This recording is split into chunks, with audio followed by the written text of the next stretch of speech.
Hoy contamos con la presencia de los escritores Juan Gabriel Vázquez y Sergio Campo Madrid. Nos sentimos muy contentos de tenerlos aquí. Esta era una tertulia que estábamos programando hace como cuánto, Mariana, como hace 3 años. Quiero agradecerle a Sergio, quien fue el gestor y se encargó de que esto se llevara, que fuera una realidad. Sonido. ¿Ahí? ¿Aló? ¿Ahí? Bueno, quiero, antes de darle la palabra, creo que no vamos a poder hacerlo de dar la bienvenida a las personas que asisten por primera vez, porque como se dan cuenta tenemos casa llena. Entonces, pues les doy la bienvenida a los que asisten por primera vez, me alegra tenerlos aquí y los dejo con nuestro director literario Federico Díaz Granados.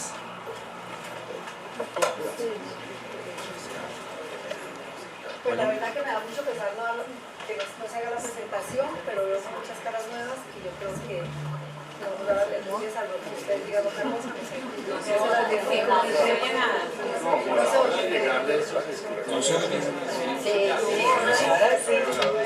Bueno, muy buenas noches y yo me sumo a las palabras de Gloria. Siempre es muy grato tener a dos queridos amigos y escritores de esta tertulia como lo son Juan Gabriel Vázquez y Sergio Ocampo Madrid.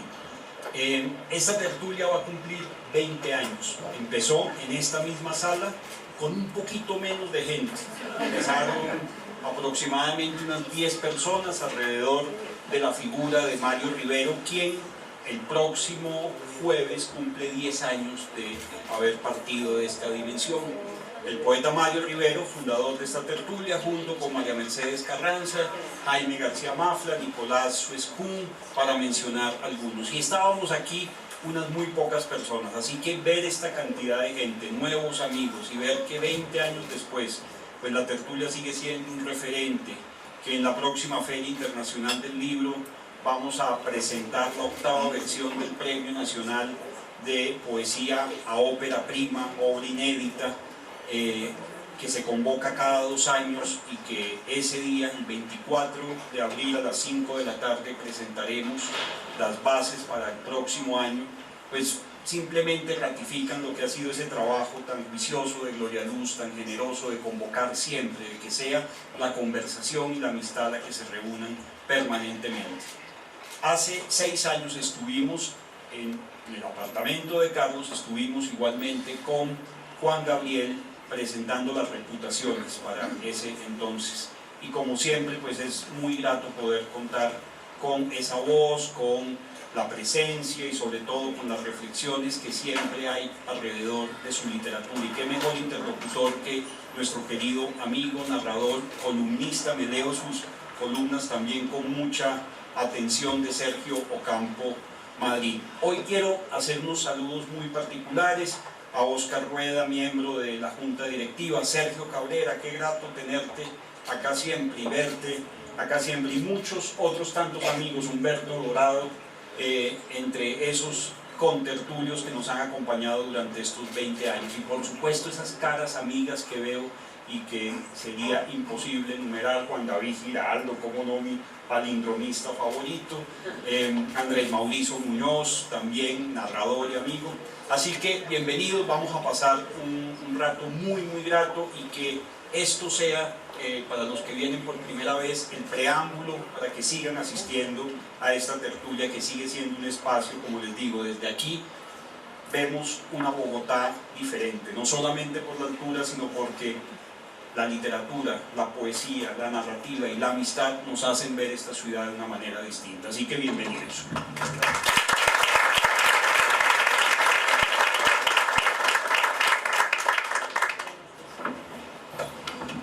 Bueno, encantado de estar esta noche aquí con ustedes, con este enorme escritor y gran amigo que es Juan Gabriel Vázquez. Además, con la primicia, con la chiva de que hoy el Booker Man International Prize anunció los 6 finalistas y Juan Gabriel es uno de los 6 finalistas.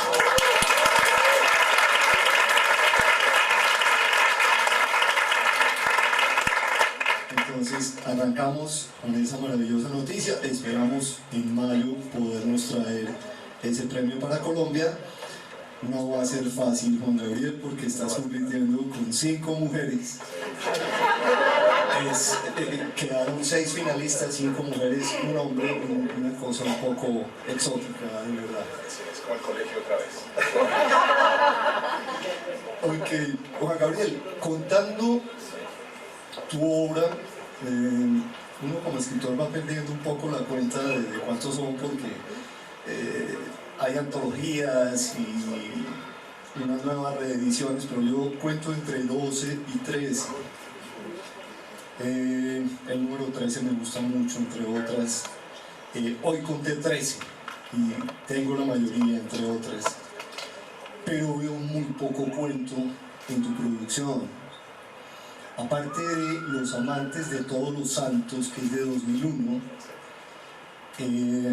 no veo más. O sea, es un hombre básicamente de novelas, de grandes novelas, y un poco menos de ensayos, pero al cuento le has dedicado muy poco tiempo. ¿Por qué esto y por qué 18 años después decides volver a estos relatos maravillosos? Muy bien, pues muchas gracias. Gracias, Sergio, por hacer esto, por estar a punto de torturarme. Siempre es placentero hablar con Sergio de literatura, y gracias a Gloria Luz y a Federico, donde quiera que estén, que son como una especie de figuras tutelares, uno dice donde quiera que estén y estar en alguna parte, siempre. Es un placer para mí volver a estar aquí en esta tertulia. Bien. Es verdad, mi primer libro de cuentos, que se llama Los Amantes de Todos los Santos, que publiqué en el 2001, tiene una serie de características especiales. Yo acababa de publicar 2 novelas, publiqué 2 novelas primerizas con 23 y 25 años, con la consecuencia trágica para un escritor que ha soñado toda su vida con empezar a publicar, que ha escrito desde los 8 años, como es mi caso. Trágica porque desde el momento en que yo publiqué la segunda de esas novelas me di cuenta de que no me gustaba ninguna de las 2, de que no estaban a la altura de lo que yo creía ser capaz de hacer, o más bien de que no me sentía capaz de poner esas novelas al lado de los libros que admiraba y que me habían convencido de ser escritor, sin que mis libros palidecieran en la comparación. Me di cuenta de que eran ensayos, de que había aprendido mucho con ellos, pero uno no le muestra a la gente los ensayos. No vamos al teatro a ver a la gente ensayando, vamos al teatro a ver el producto terminado. Y yo no sentía que estas novelas fueran mi producto terminado. Entonces ahí hubo una especie de crisis personal, hice muchos cambios en mi vida y decidí empezar de cero. Y para empezar de cero escribí un libro de cuentos sobre las experiencias, las historias que me habían contado, las cosas que yo había visto en 3 años de vida en Francia y en Bélgica. Y ese libro es Los Amantes de Todos los Santos. A partir de ahí, como mi gran problema era escribir una novela que me satisfaciera, escribir una novela que me dejara contento con mi trabajo, me dediqué obsesivamente al aprendizaje del arte de la novela, que es una de las cosas yo creo más complicadas a las que se puede dedicar un ser humano. Probablemente no sea tan difícil como la física nuclear, pero es casi tan difícil. Una novela larga, una novela de una cierta ambición, es una de las empresas intelectuales más agotadoras emocionalmente, moralmente, incluso físicamente, a las que se puede dedicar un ser humano. Simenon, el escritor belga, siempre antes de empezar una novela iba donde el médico y hacía un examen general. Y el médico le decía: señor, usted tiene salud suficiente para escribir una novela. Y luego él iba y escribía su novela, y así escribió unas 90, de manera que o bien el médico estaba sobornado, o bien tenía una salud de hierro fantástica el señor Simenon. Pero bien, la novela es muy exigente. como género. Exige tiempo, exige disciplina, exige sudor, exige una inversión emocional y moral de parte del escritor que es muy fuerte. Esto lo sabes tú, no te voy a explicar nada. Pero eso fue lo que copó estos años. Durante 15 años yo estuve concentrado en el aprendizaje del arte de la novela. Y así salió Los Informantes, Historia Secreta de Costaguana, El ruido de las cosas al caer, Las reputaciones y La forma de las ruinas. Y después de La forma de las ruinas, que es mi novela más compleja, más exigente, más agotadora para mí, escribí un libro de ensayos sobre la novela, un libro de reflexiones sobre mis problemas, mis gustos, mis disgustos, mis novelistas, una reflexión tamaño libro sobre el arte de la novela. Y ahí sentí que había cerrado un ciclo, ahí sentí que ya se había clausurado algo. Me sentí relativamente satisfecho en la medida en que un escritor puede sentirse satisfecho de lo que hace con lo que había publicado en los últimos años, y sentí que necesitaba un cambio de ambiente. Y ese fue el regreso al cuento que acabó produciendo este libro del que vamos a hablar. Una voluntad de cambiar de mirada, de refrescarme, de salir de esos ambientes de la novela que son terriblemente exigentes, y volver un poco a la mirada del cuento, que es distinta. Si quieres ahorita hablamos de eso, pero acabó siendo este libro el resultado de todos esos años de andar en otras partes. Bueno, y la historia particular de este libro, ¿cuál es? Porque son 9 relatos, pero entiendo que realmente inéditos hay 4 o 5. 5. Sí. O sea, ya habías publicado en Bogotá 39, o sea, el esfuerzo fue por 5 cuentos, y no sé si de revisión y de buscarle cosas diferentes a los 4 que ya estaban publicados. ¿Cómo fue esto? Me gustaría saber cuál es el más viejo de esos, saber si lo logro identificar además por estilo. No, apuesta tú y lo vemos. Yo creo que La mujer de la otra orilla es el más viejo, creería yo. Bueno, pues no. No ese es el más viejo. El más viejo es El doble, que publiqué en el año 2007. Y lo que pasó, para contestar a tu pregunta, fue que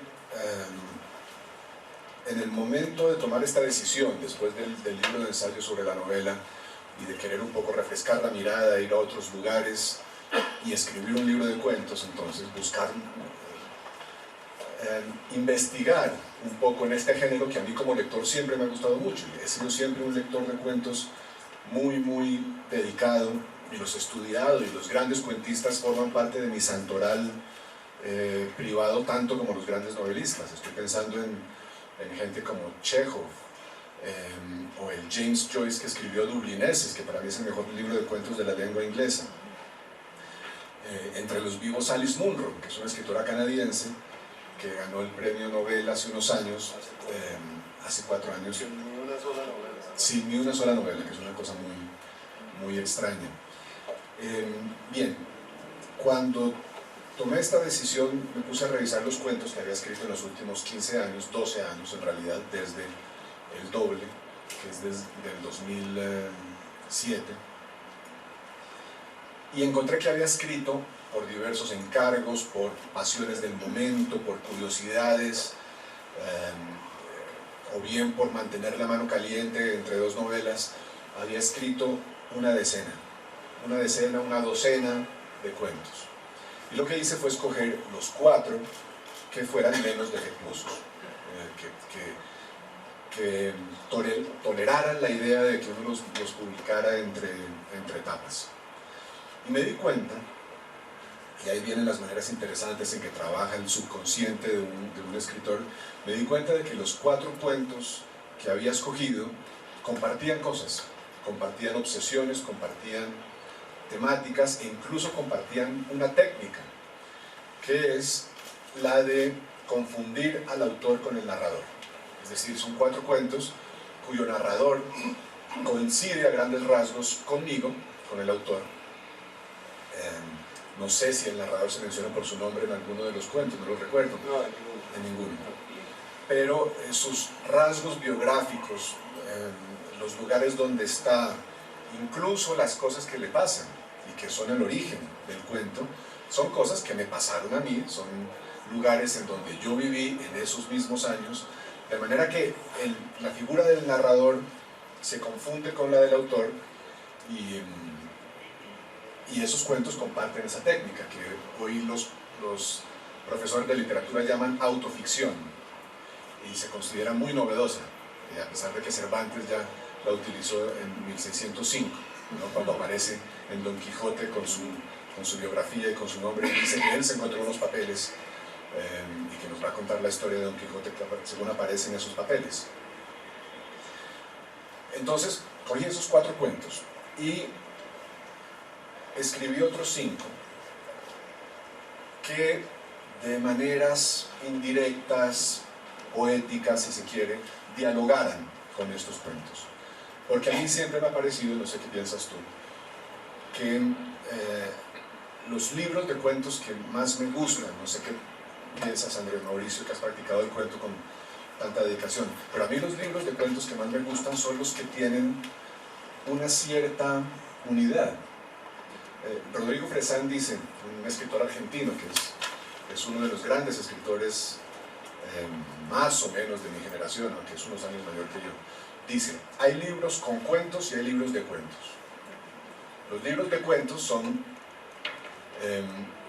libros que forman un sistema en los cuales los cuentos dialogan entre ellos para producir un efecto añadido, en los cuales, por decirlo de alguna manera, el todo es mayor a la suma de las partes. Y luego hay libros con cuentos, que son los que se producen cuando el escritor decide limpiar su escritorio, recoger todo lo que ha escrito en los últimos 10 años y mandárselo al editor, y eso se publica. A veces con muy buenos resultados. Los libros de Borges eran libros con cuentos, recopilaciones azarosas de todo lo que había hecho, o de lo mejor que había hecho en los últimos años. Claro, cuando uno es Borges, lo mejor que ha hecho en los últimos años es muy bueno. Pero a mí siempre me han gustado los libros de cuentos, en los que hay un diálogo entre los relatos, como decía Tobias Wolff, que es un escritor de cuentos norteamericano que me gusta mucho.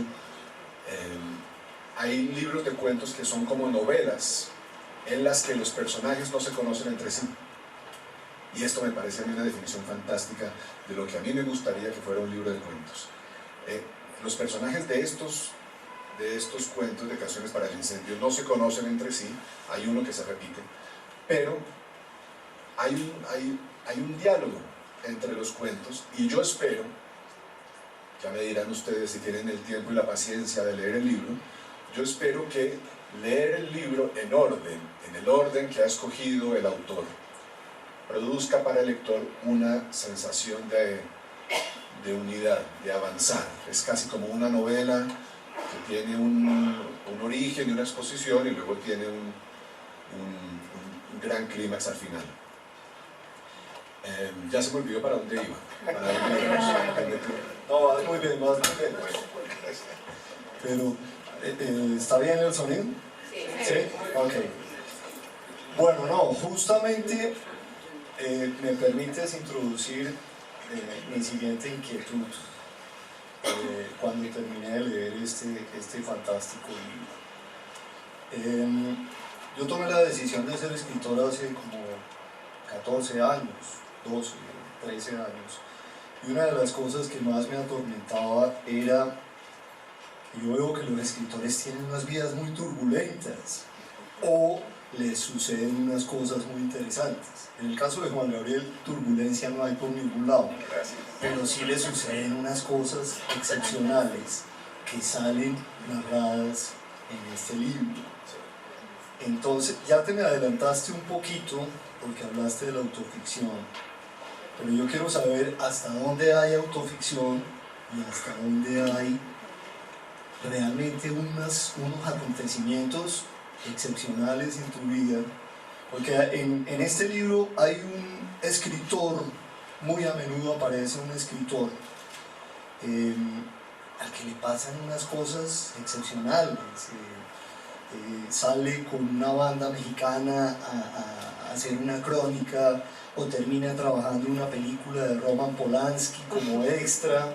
Entonces quiero saber hasta dónde eso es cierto, hasta dónde es ficción, hasta dónde tienes una imaginación prodigiosa, o hasta dónde utilizaste acontecimientos de tu vida. Igual, más adelante quiero hablar de algunos cuentos en particular. Muy bien, sí, bueno. Lo primero que tengo que decir es que yo no tengo nada de imaginación.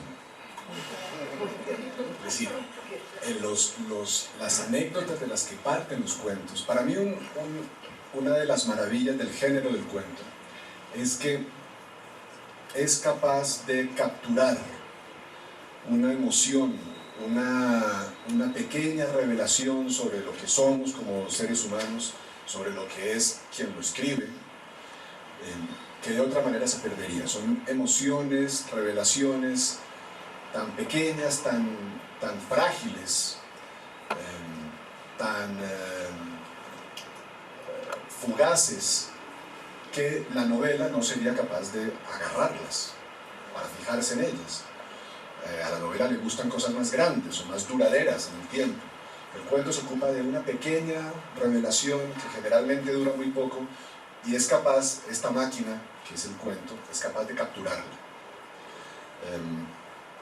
Y lo que me ha pasado a mí es que cosas extrañas, inusuales, que he vivido, como ser extra en una película de Polanski, como irme de gira por España con Los Tigres del Norte, que es una banda de narcocorridos. Creo que la conocen. Eran Los Tigres del Norte.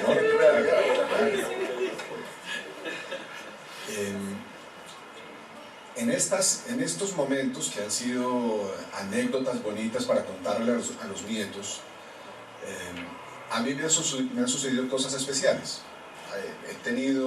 Se ha abierto una ventana por algo, por alguna razón, y he visto algo que no entendía, o he creído entender algo nuevo. He tenido una revelación rara, imprevisible, sobre algo interesante. No ha sido simplemente ver trabajar a Polanski, no ha sido simplemente acompañar a Los Tigres del Norte. Ahí han pasado cosas que me han generado inquietud, que no he entendido, que me han puesto a preguntarme o a hacerme preguntas difíciles. Y entonces, en todos esos momentos descubrí que la manera de averiguar qué me había pasado era escribir un cuento. Escribir un cuento y utilizar las herramientas de la literatura, entre ellas la imaginación literaria, es decir, la ficción, para sacarles a esas anécdotas lo que tienen de importante. Lo que pasó con Polanski fue muy elocuente en este sentido. Yo tenía 23 años, vivía en París, tratando de ganar plata como pudiera para llegar a fin de mes o para comprar un libro. Y en ese momento, sin que yo supiera, mi esposa, que en ese momento era mi novia, vio un anuncio en una librería en el que se pedía anónimamente extras para una película que tuvieran aspecto mediterráneo, decía. Entre 20 y 30 años con aspecto mediterráneo. Al parecer ella pensó que eso era yo. Y mandó mi permiso de residencia y un par de datos. Y un día estoy yo tranquilo en mi apartamento sin hacerle daño a nadie, cuando me entra una llamada y me dicen: ha sido usted aceptado, lo esperamos mañana en tal sitio para que vaya al rodaje de la película. Y yo dije, primero, esto tiene que ser un error, y segundo, muchas gracias, pero a mí no me interesa, yo no soy actor, nunca he actuado frente a una cámara. Entonces me dice la persona: muy bien, le transmitiremos su negativa al señor Polanski. Entonces yo le dije: yo nací frente a una cámara, he actuado toda mi vida,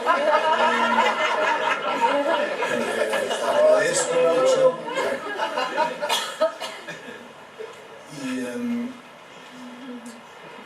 Y Y así acabé entonces sirviendo de extra para una película de Polanski que luego resultó ser una de sus peores, tristemente, La novena puerta, que es muy, muy mala.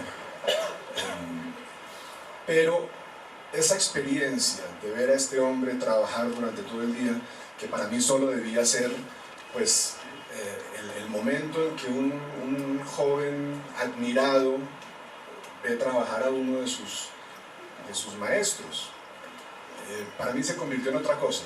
Lo que me generó ese contacto directo con Polanski, con su esposa, que era Manuel Señer, que estaba en la película también, fue distinto, me generó una cierta inquietud, una cierta preocupación, y me fui dando cuenta de que esto se debía a lo que yo sabía de la vida de este hombre, y en particular de el momento en los años 60, en 1969, en que a su primera esposa, embarazada, Sharon Tate, la asesinaron a cuchilleadas los clan de Charles Manson. No me adelanto, ¿sí? Pero no he cometido ninguna imprudencia. Todos ustedes saben que Manson mataba gente, no me he tirado el cuento todavía. Bien, el asunto es que esta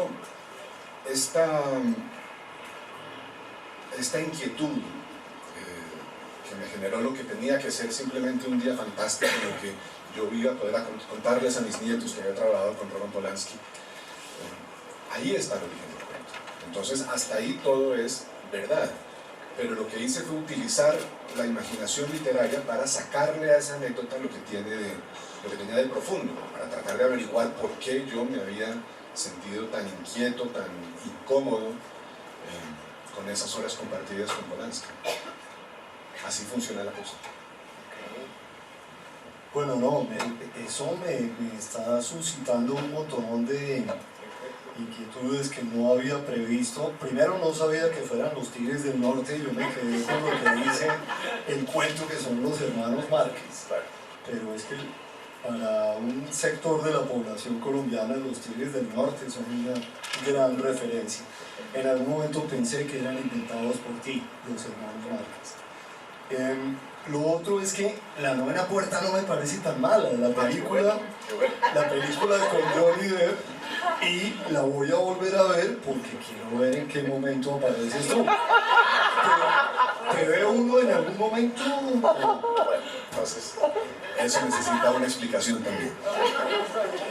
Cuando la película salió en el año 90 y pico, yo estaba todavía viviendo en París y me lancé a los cines para verme. Yo había caminado entre la cámara y Johnny Depp, de manera que yo a salir en primera plana, y eso iba a ser fantástico, y tal vez iba a convencer a Mariana de que se casara conmigo,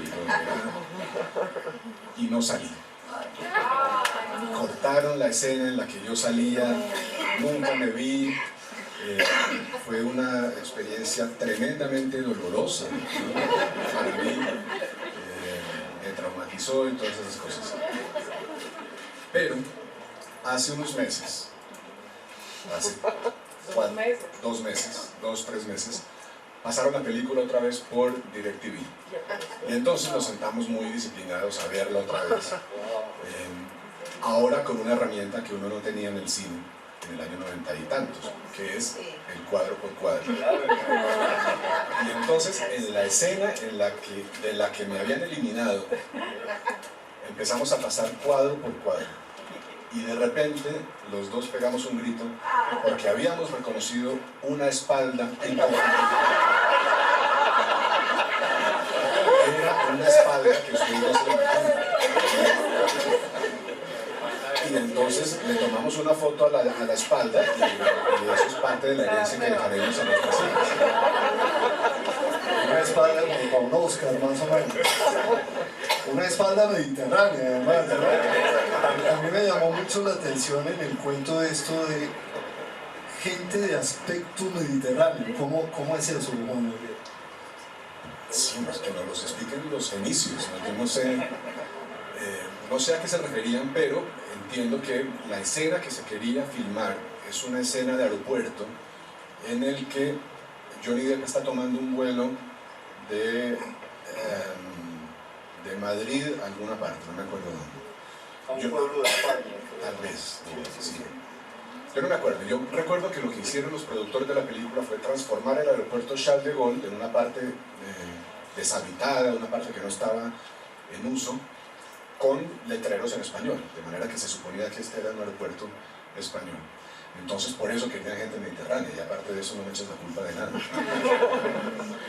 Bueno, hablemos de los cuentos específicamente. A ver, yo te confieso que todos me encantaron, pero hubo unos que me llegaron particularmente. Hay uno que se llama El Doble, que no voy a estoquear, como se dice ahora, pero sí me toca contar algo de ese cuento. Es una historia que parece de tu vida, de tu colegio, una historia que plantea además aquello de que la vida de alguien o de varios se podría definir en un instante, y ese instante es el momento en el que se produce la rifa del servicio militar. Y un escritor muy parecido a Juan Gabriel, de aspecto mediterráneo, está a la espera, a la expectativa, y sale favorecido con el no ingreso al servicio, a la mili, como dicen los españoles. Pero su compañero Wolf sí se va al ejército. Y eso va a determinar no solamente la vida de Wolf, sino la de toda su familia. Entonces, me toca contar que de alguna manera Wolf muere en el servicio militar, y Juan Gabriel Vázquez, el narrador, no va a su entierro, a pesar de que son grandes amigos, a pesar de que en ese último año ha estado en una estrecha relación con la familia de Wolf.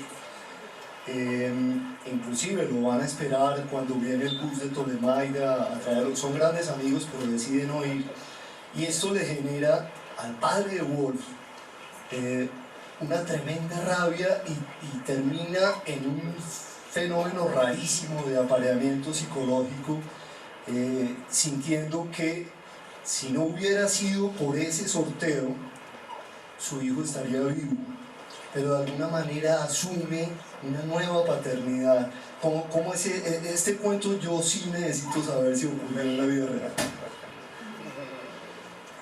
Yo creo que uno no debería contar nunca la porción de realidad o de ficción que hay en un cuento, porque a los magos les quitan el carnet por esto, ¿no? Por revelar los secretos.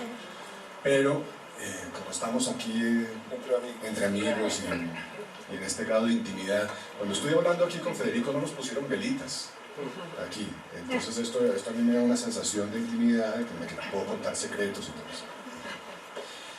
Y te voy a contar entonces que lo que es real de ese cuento es el sorteo. Cuando yo estaba a punto de graduarme de bachiller en el año 90, nos llevaron a todos los bachilleres de mi generación a hacer fila en el Teatro Patria y sacar balotas de una bolsa por orden alfabético. Las balotas rojas significaban que uno se iba al ejército, las balotas azules significaban que no se iba al ejército. Y el orden alfabético determinó que cuando yo llegué a la bolsa, ya quedaban 4 solamente. Los otros 50 que habían pasado por ahí habían sacado su balota, y esa balota se quedaba afuera. De manera que en ese momento la sensación de que el próximo año de mi vida, y probablemente mucho más, dependía del azar de mi apellido, del azar de llegar de último a una fila, del azar de la combinación aritmética que tenían las balotas en ese momento en la bolsa, que eran, me acuerdo perfectamente, eran 3 posibilidades buenas y una mala.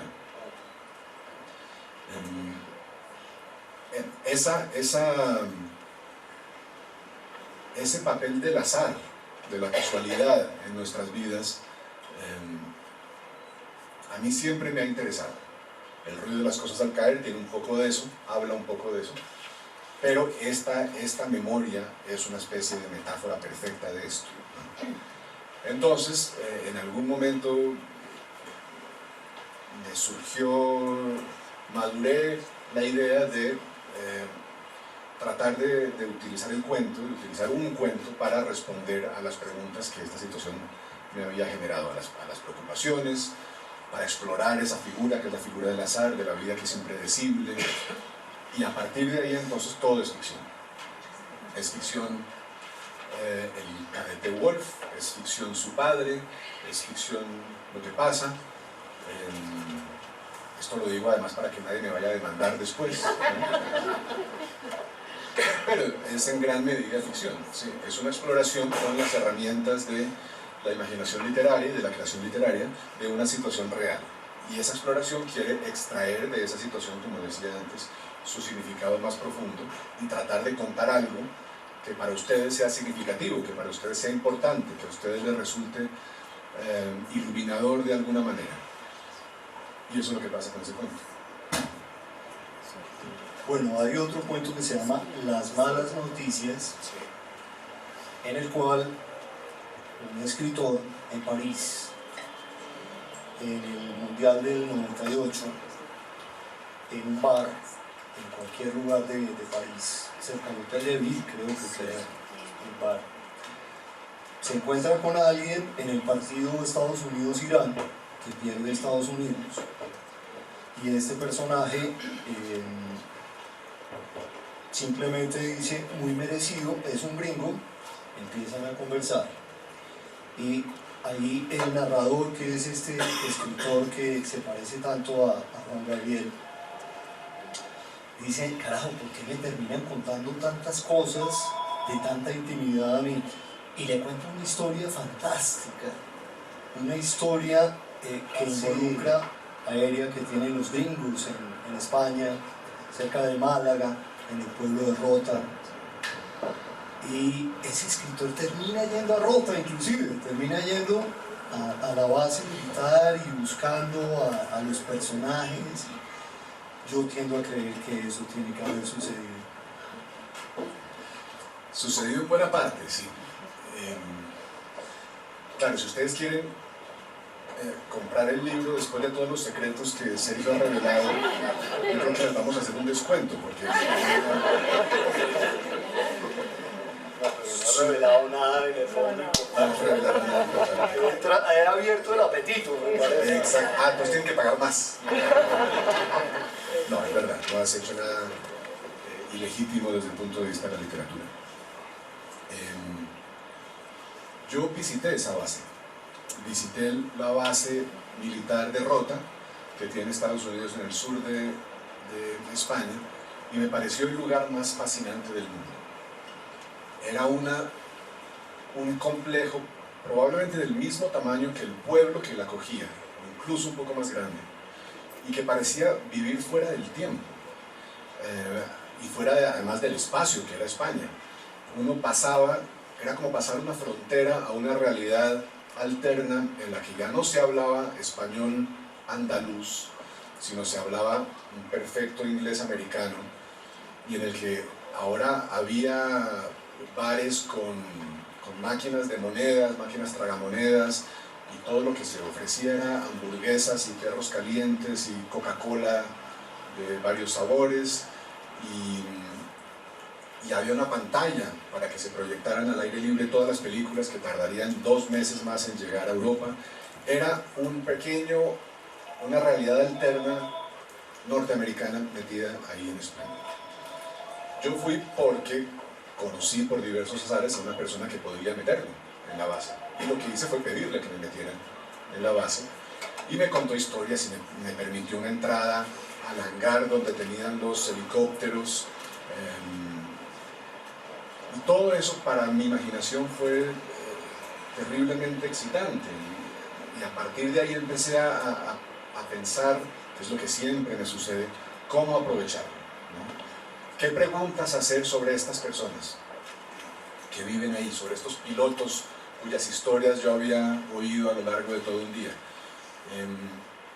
¿Qué hay de interesante en eso? ¿Qué puedo inventar, qué situación puedo fabricar alrededor de eso para conseguir una especie de conocimiento nuevo sobre algún aspecto de nuestra condición humana, de nuestra manera de relacionarnos? La idea con estas cosas siempre es tomar esa vivencia, esa experiencia por la que yo he pasado, o que he buscado, o que he cazado realmente, porque muchas veces se trata de verdaderas persecuciones que yo emprendo para visitar un lugar que normalmente no debería conocer, o para conocer a alguien que normalmente no debería conocer. Bucear en esa vivencia para sacarle un significado importante sobre algo que no es particular, que es general, sobre el amor, sobre la muerte, sobre la pérdida, sobre la soledad, sobre emociones que compartimos todos. Mi idea es que esa experiencia, que es mía y que es íntima y que es privada, tiene que hablarles a ustedes. Yo tengo que transformarla para decir algo de importancia universal. Ese es el objetivo. Luego lo lograré o fracasaré, pero eso es lo que yo quiero hacer con esas vivencias. Y en esta entonces descubrí que esas historias de pilotos que yo había oído, que vivían ahí en este lugar tan raro, podía conducirme a cierta reflexión sobre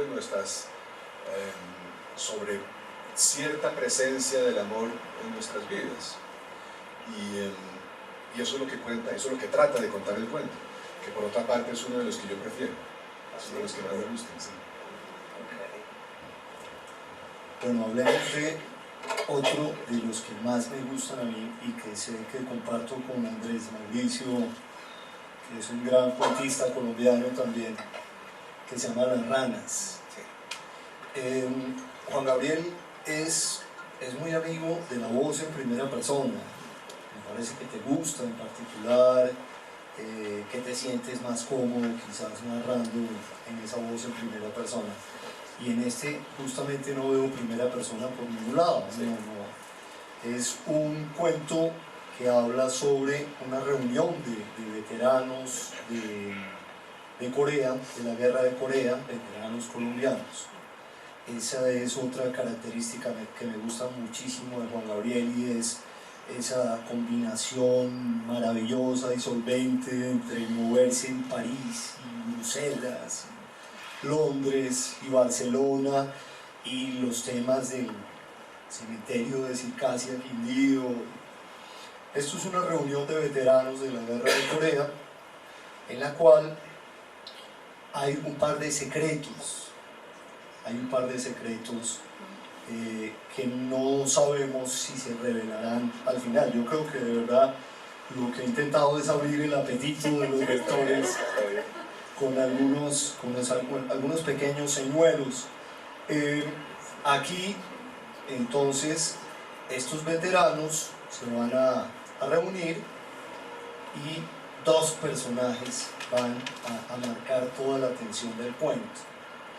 Quisiera que nos contaras de dónde surgió. Yo creo que esto es totalmente de tu cosecha personal, no creo. Y ahora te hago una pregunta adicional. Este cuento nace, es otro de los que más me gustan, y te agradezco por opinar lo mismo también. Me encanta que les guste a los cuentistas este cuento. Es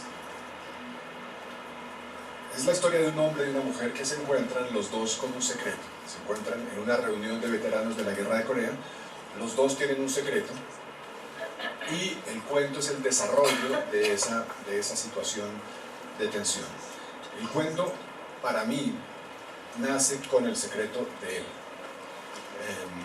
Un hombre al que conocí, veterano de la guerra de Corea, que me ha contado sus historias. Yo llevo mucho tiempo hablando de la guerra de Corea como material. He querido durante muchos años, desde el año 2010, he querido escribir una novela sobre la guerra de Corea. Estoy trabajando lentamente en eso. Y este cuento fue una muela que le salió a esa obsesión por la guerra. Cuando este hombre, veterano de la guerra de Corea, me contó que en otro momento de su vida, pero también en los años 50, durante unos breves meses se ganó la vida con un oficio que a mí me resultó inmediatamente fascinante. Literario totalmente. Bajaba en campero a los llanos orientales y en los ríos de los llanos, en particular en el río Guayquetía, llenaba costales con ranas. Llenaba varios costales con las ranas de los ríos y luego volvía a subir a Bogotá para vendérselas a los laboratorios, porque un argentino había estado haciendo unos experimentos durante los 10 o 15 años precedentes y había descubierto que las ranas podían utilizarse como test de embarazo. Entonces a las ranas les inyectaban la orina de la mujer que quisiera saber si estaba embarazada y su reacción les daba la respuesta en 24 horas. Era mucho más eficaz que otros métodos. Entonces él se ganó la vida así. Y cuando me contó eso, la reunión en la que me contó esta anécdota quedó interrumpida, porque yo me paré inmediatamente a buscar un cuaderno de notas para que no se me fueran a olvidar ciertos particulares. Y luego utilicé entonces esa anécdota para construir una situación humana más rica, más complicada, que es la de estos dos personajes. Todos los cuentos de alguna manera operan así. Todos los cuentos están basados en una vivencia más o menos directa. Esta es bastante indirecta, una cosa que me cuentan. Pero yo no suelo escribir inventando de la nada. Escribo sobre una experiencia, una vivencia mía o ajena que me confiesen, que me cuenten. Y sí he encontrado con mucha gratitud que por alguna razón la gente me cuenta sus historias. Nunca he firmado un contrato en el que diga que no voy a escribir lo que me están contando. La gente me revela sus secretos. La gente me revela sus secretos y yo espero que se imaginen que acabarán en un libro de alguna manera. Eso es lo que pasó con esto. Bueno, en el libro, este escritor que aparece tantas veces tiene una transhumancia muy particular, tiene una insatisfacción con los sitios en los cuales vive. A mí me produjo hasta un poquito de rabia, te confieso, porque en algún momento vive en las Ardenas, en Bélgica, o sea, en el bosque más hermoso que pueda haber, y está insatisfecho con eso. Primero está en París, luego está en Bélgica, termina en Barcelona. Hay un rasgo muy biográfico ahí. Yo quiero leer la parte justamente del cuento que habla de eso, que está aquí.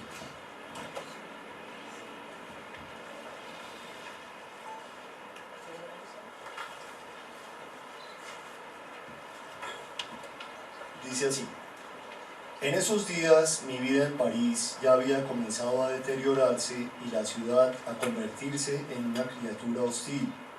Tardaría mucho tiempo, muchos años de vida en otras partes y de conversaciones con otras gentes en entender que no era la ciudad la que se había transformado, sino yo mismo, y que París es uno de esos lugares que nos devuelve lo que le entregamos, una ciudad maravillosa y abierta y generosa para quien triunfa en el amor, en el trabajo, pero cruel y brillante para quien fracasa. Yo estaba fracasando, ahora me parece evidente, pero entonces no me lo parecía tanto. Somos pródigos en mecanismos para rechazar esta evidencia. Ustedes los Vázquez Montoya han sido unos absolutos transhumantes desde hace mucho rato y llevan ya creo que 6 o 7 años en Bogotá, pero antes de eso hubo París, hubo Bélgica.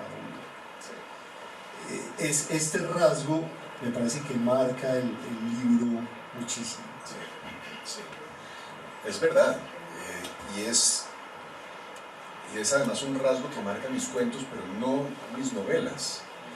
Mis novelas son obsesivamente colombianas, Las he escrito en cualquier parte del mundo. Escribí Los Informantes en Barcelona y escribí El ruido de las cosas al caer en parte en Italia y también en Barcelona, pero son novelas que ni por un segundo se apartan de una obsesión que es nuestra, que es la obsesión de entender un momento de nuestra historia colombiana, y además que exigen entonces una especie de técnica para poder investigar sobre episodios colombianos, para poder respetar la geografía de lugares colombianos estando en otra parte.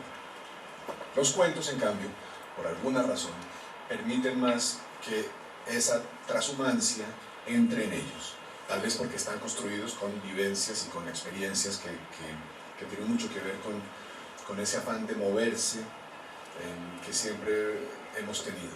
Y es verdad que es algo que compartimos mi esposa y yo. Cuando en los últimos años, antes de volver a Colombia en el 2012, yo viví en Bélgica, en París y en Barcelona, mientras ella vivía en Bélgica, en Alemania, en la India.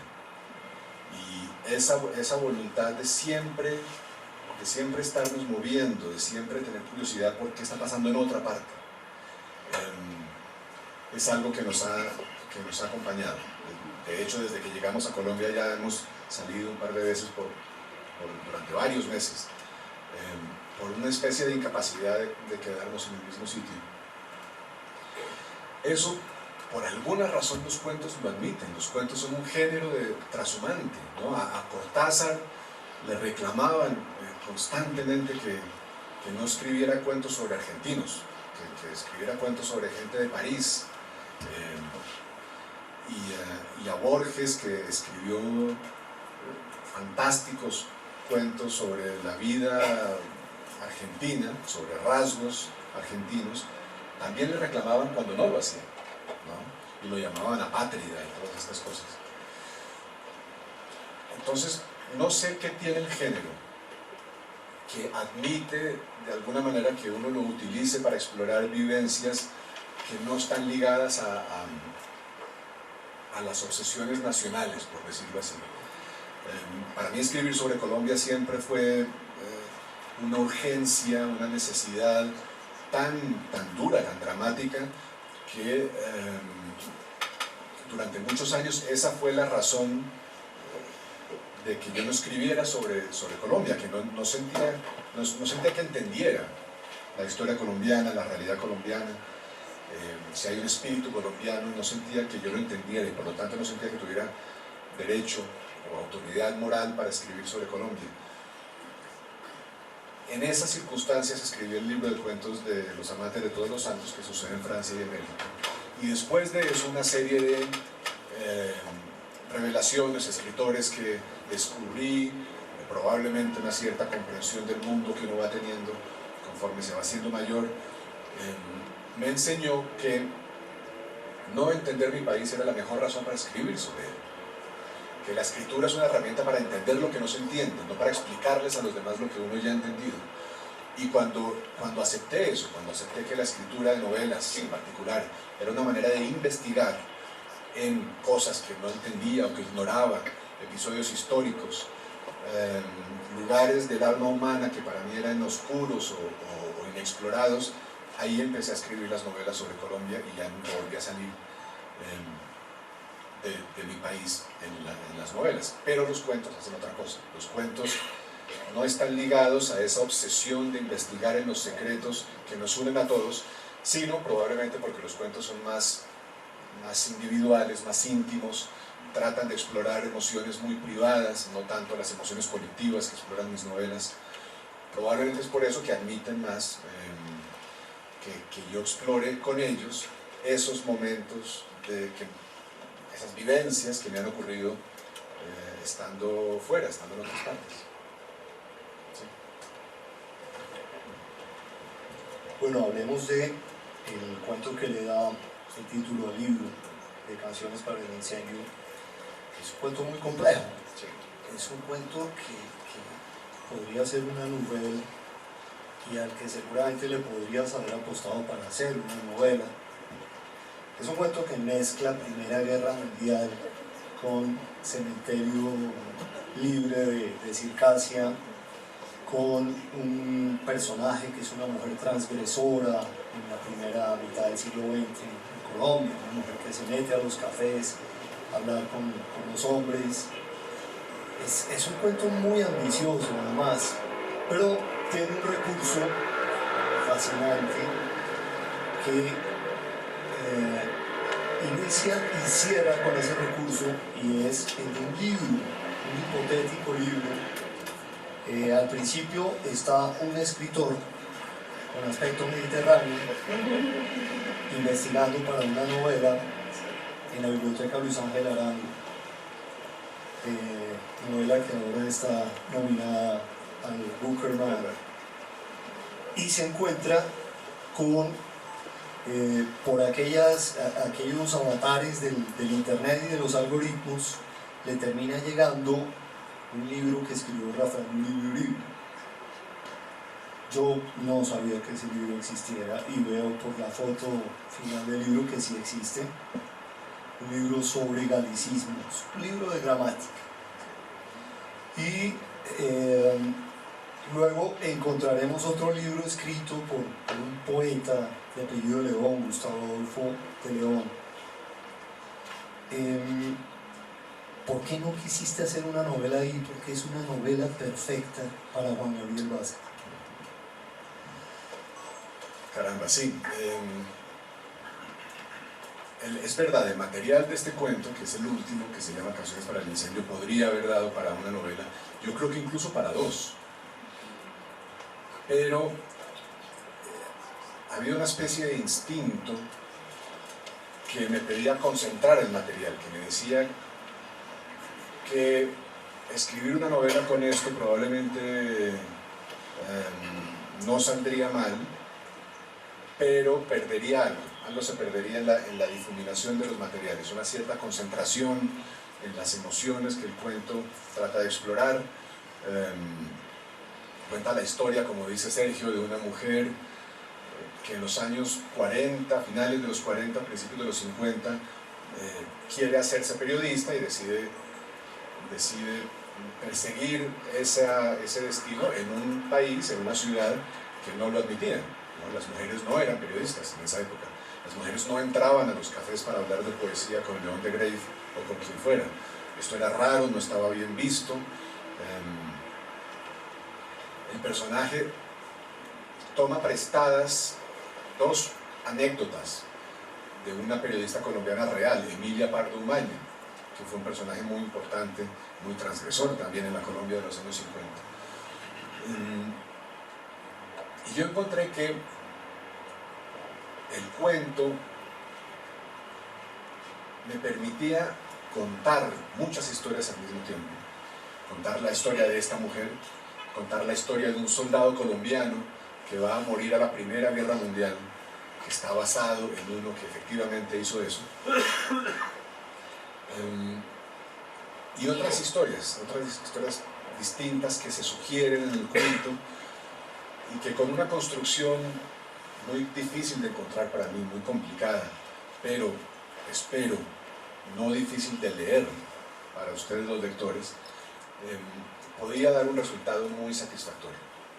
Y eso es lo que es un cuento, es tratar de meter en la misma prosa cosas dispares y tratarlas de una manera que para ustedes sea revelador, que les cuente algo nuevo, algo que no sabían sobre lo que sea.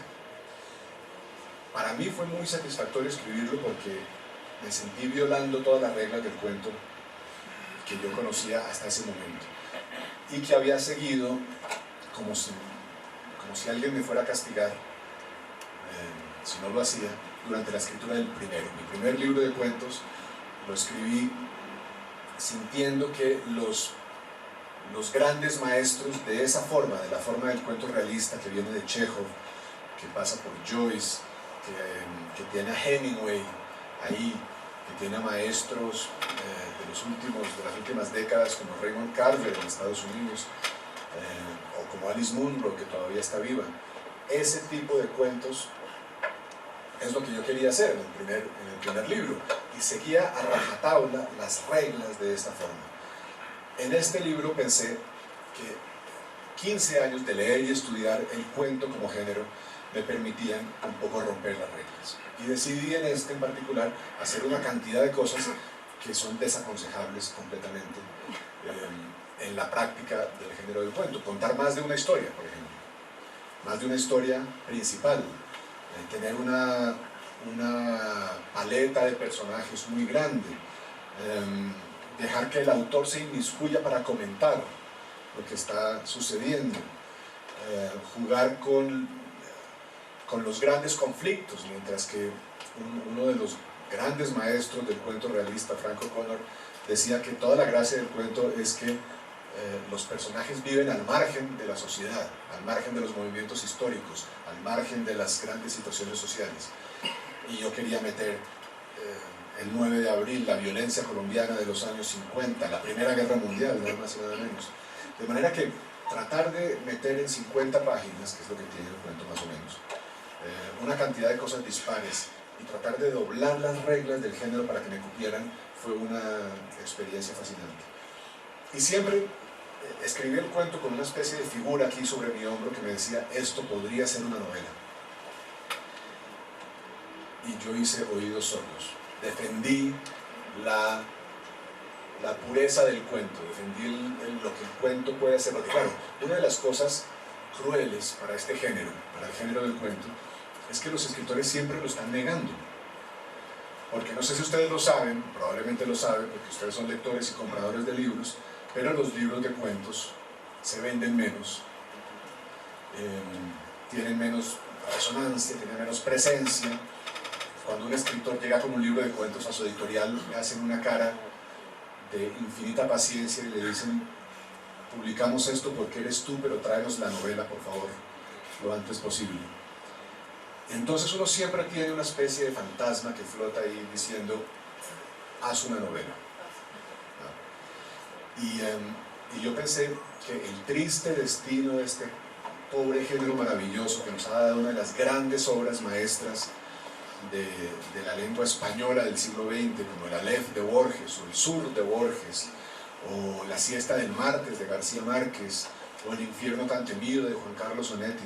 Y nos ha dado tantas obras maestras en otras lenguas, como La señora del perrito, de Chekhov, o como Los muertos, de James Joyce, o como Bola de cebo, de Guy de Maupassant.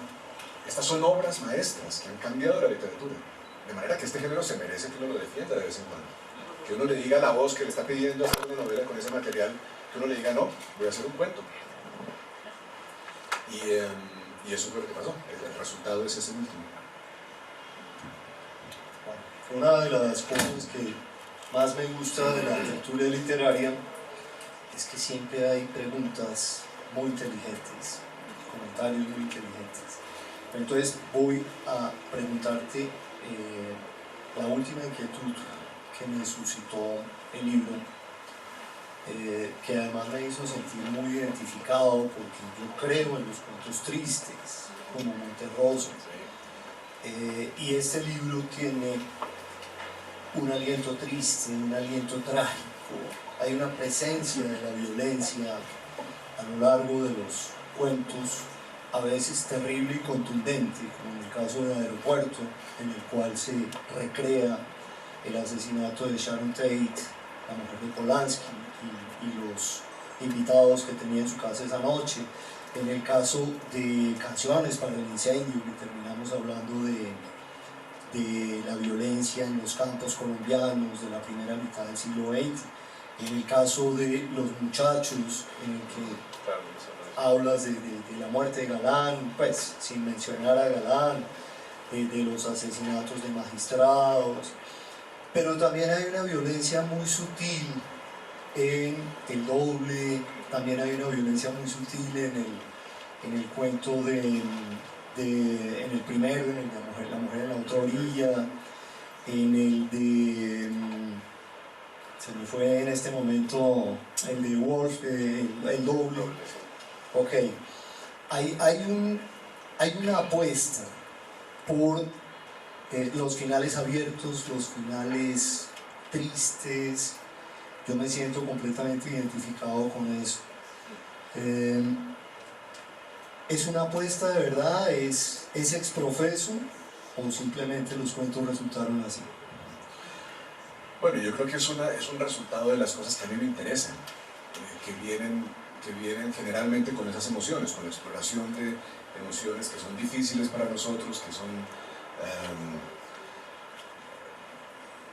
tristezas, insatisfacciones.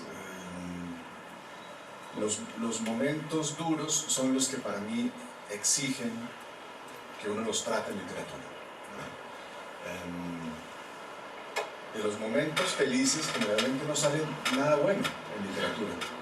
Los momentos felices son para que uno los disfrute y ya está, pero tratar de escribir sobre la felicidad, ¿quién era? Era Monterland, un escritor francés, que decía: la felicidad escribe con tinta blanca. Quería decir que escribir sobre la felicidad es no dejar rastro sobre la página. Sobre la página no queda nada visible. En cambio, las emociones que nos han marcado de manera negativa, que han dejado un rastro de tristeza, de dolor, son las que producen literatura interesante. Entre otras cosas porque una de las razones, estemos conscientes o no, por las que leemos ficción, es para, de alguna manera, hacer esa catarsis, ¿no? que consiste en pasar por momentos duros, difíciles, de pérdida, de desamor, de la muerte de alguien que queremos, de conflicto, sin tener que pasar por ellos.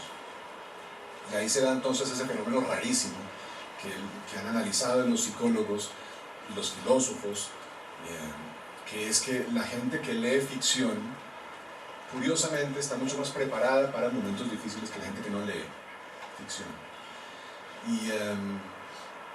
Y bueno, tal vez por eso tengo yo como cuentista, como novelista, una querencia por los momentos de conflicto, los momentos duros, los momentos difíciles.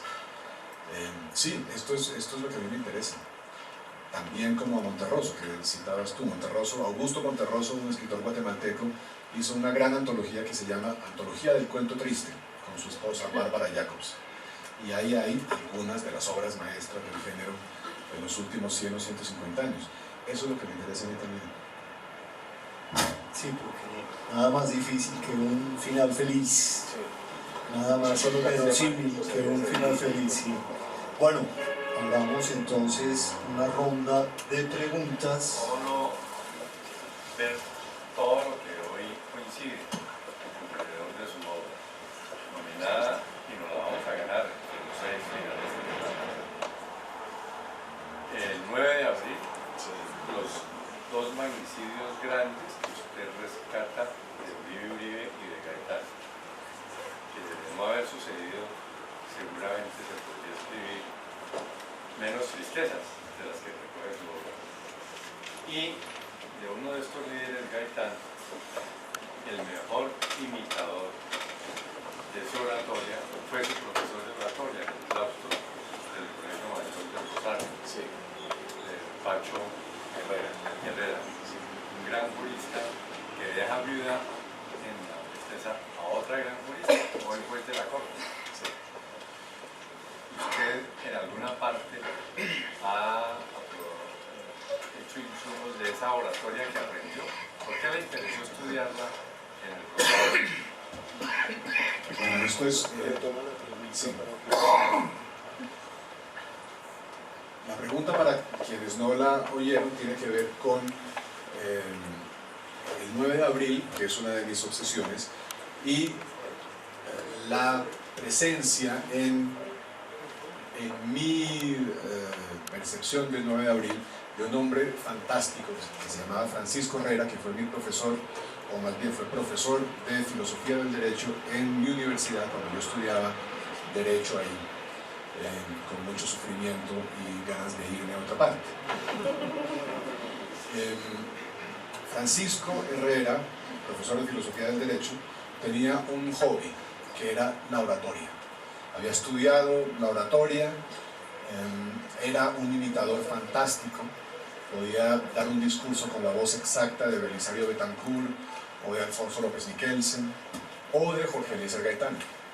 Y como además tenía un parecido raro con Gaitán, se peinaba con mucha gomina, hacia atrás y tenía gafas, pero se las quitaba y entonces había algo en su cara que le daba a uno la impresión de que estaba ante un medium que interpretaba el espíritu de Gaitán. Y eso a mí me resultó fascinante. Y tenía un conocimiento de la vida de Gaitán que era muy, muy profundo. De manera que cuando yo empecé a interesarme en la vida de Gaitán, un interés que cargaba por razones personales, por razones familiares, digamos, la figura de Gaitán flotó sobre mi familia paterna durante los años 40 y 50. Como esto era así, me acerqué mucho a Pacho Herrera y descubrí que una de las maneras de interesarme en la figura de Gaitán, pero también en la figura muy fascinante, muy interesante de Pacho Herrera, era asistir a sus clases de oratoria. Y acabé ahí entonces tomando un curso de oratoria con él, en el que aprendí cómo se llamaban muchas figuras de retórica, pero sobre todo en el que lo oía con pasión imitar a los políticos colombianos.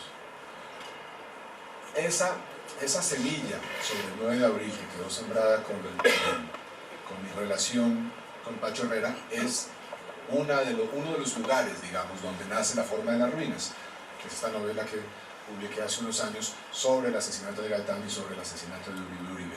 Y en esa novela sale Pacho Herrera, aparece, reproduciendo en las páginas una escena que vivimos los dos en la vida real, cuando un día yo le pedí que fuéramos juntos al lugar donde había muerto Gaitán y explicara exactamente qué era lo que había sucedido y quiénes habían estado presentes. Espero que eso sea alguna forma de la respuesta para su pregunta. Gracias. Sí. Tengo una curiosidad, el diccionario existe en sus manos, es propiedad suya, porque fue llevado como un recurso muy importante y muy bello en sus acciones. Sí, entonces pensé que existía la posibilidad de haberlo visto hoy. Ah, claro. Bueno, si me hubieran avisado lo habría traído. Sí. Me pregunta sobre el diccionario que escribió Rafael Uribe y que aparece en el cuento Canciones para el Incendio. Aparece de hecho una foto de las primeras páginas del diccionario. El diccionario es real y sí, y yo lo tengo en mi poder y recibo visitantes por una módica suma. No, lo habría podido traer para mostrarlo acá. Sí, es un documento fantástico. Yo siempre tuve interés en Rafael Uribe.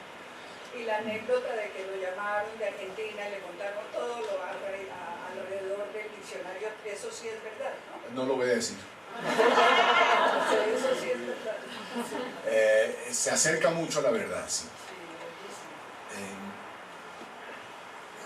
Yo tengo mucho interés, como decía, en Rafael Uribe, siempre lo he tenido, en su muerte en particular, pero descubrir en algún momento que este hombre, que es el modelo para Aureliano Buendía en 100 años de soledad, porque peleó 4 guerras civiles, que fue un líder político y todas las perdió, que fue un líder político tan importante, que este hombre había escrito él solo un diccionario de galicismos, me pareció una cosa más fantástica del mundo. Enterarme después de que lo había escrito, porque lo habían metido a la cárcel por matar a alguien, en su aburrimiento se dedicó a hacer esto. Todo el mundo cuando está aburrido escribe diccionarios de galicismos, eso es alguien ha sabido.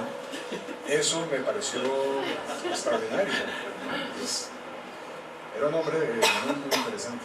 Pero es un maravilloso inserto en Canciones para el Muchas gracias. Gracias. Bueno, pues si no hay más preguntas. Esta noche quisiera, hoy vivo en el exterior y estoy acá por 4 días. Quisiera agradecer esta noche a la escritora prolífera de nuestro país, Venezuela, Lady Santos, por enviarme un texto, porque casi que me pierdo este espacio tan lindo. Y alguien dijo en Estados Unidos, alguien no será recordado por secretos que tengas en la vida. Hoy quiero agradecer. En el 2010 conocí a Gloria Luz en un almuerzo que se sentó al lado mío y me preguntó, jardinera, le dije, estoy haciendo una inmersión cultural para mis hijos en mi país, para que aprendan a ser felices con lo pequeño y a ser felices a otros. Y voy a estar acá 3 años. Y ella me dijo, tienes que venir a la tertulia. Y ocurre que de vivir 36 años en el exterior, mi castellano no es tan rico, pues aquí tomo nota de cada palabra nueva que oigo y voy y se las explico a mis hijos. Y hoy la gratitud es algo que cuando uno lo practica es muy saludable. Me da mucho gusto y honor agradecer hoy a Julia Luz el día que la conocí durante ese almuerzo del 2010. Muchas gracias y gracias por el texto. Muchas gracias. Muchas gracias.